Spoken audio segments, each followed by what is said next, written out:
세 번째로요. 역시 개점할 때 입지에 대한 법률적 규제. 아무래도 이제 그 점포를 신규 개점하게 되면 여러 가지 법률적인 문제들이 영향을 미칠 거거든요. 그래서 법률적 규제를 검토하는 것과 관련된 내용들이 들어가 있다라고 보시면 되는 거고요. 그랬을 때 제일 첫 번째, 그럼 이제 관련 법률에는 어떠한 것들이 있는지를 보시게 되는 거고, 첫 번째 상가 건물 임대차 보호법이라는 것이 있다라고 보시면 되는 거죠. 그럼 이제 잠깐 내용 보시면 이 상가건물 임대차 보호법이라는 것은요, 상가건물 임대차에 관하여 민법에 대한 특례를 규정하여 국민 경제생활의 안정을 보장함을 목적으로 하는 것을 의미하는 거고요.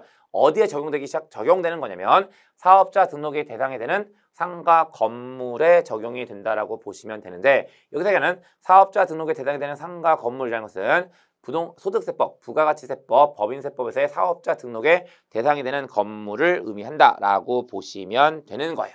근데 여기서 이런 의미를 가지고 있다 보니까 이제 뭐가 되냐면 상가 건물만 적용 대상이 되는 거죠. 그래서 상가 건물의 임차인이라도 종교, 자선단체 및 친목, 모임, 사무실 등은 적용 대상이 되지 않습니다. 그런데 어떤 특징도 있냐면 사업자 등록의 대상이 돼야 되기 때문에 이 사업자 등록의 대상은 자연인은 물론 법인도 포함되어 있기 때문에 일단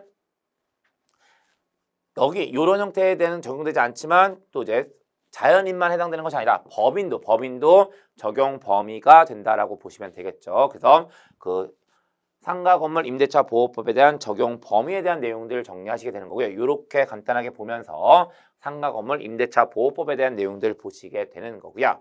다음에 두 번째 부동산 공시법이라는 것에 대해서 얘기하게 되는데, 이 부동산 공시법은 뭐와 관련돼 있냐면 부동산 등기제도와 관련돼 있는데, 여기서 얘기하는 부동산 등기제도 물론 뒤에도 보겠지만 부동산을 등기한다는 겁니다. 기록하는 거. 그러니까 기록하는 것, 등기부에 기록하는 것을 부동산 등기제도라고 한다라고 보시면 되거든요. 그래서 물건은 단순히 상대방에 대하여 일정한 행위를 요구하는 채권과는 달리 특정의 물건을 직접적, 전면적으로 지배하는 배타적 지배권이므로 물건 거래의 안정과 원활을 위해서는 물건의 존재와 내용을 외부에서 인식할 수 있도록 특별한 방법이 요구된다.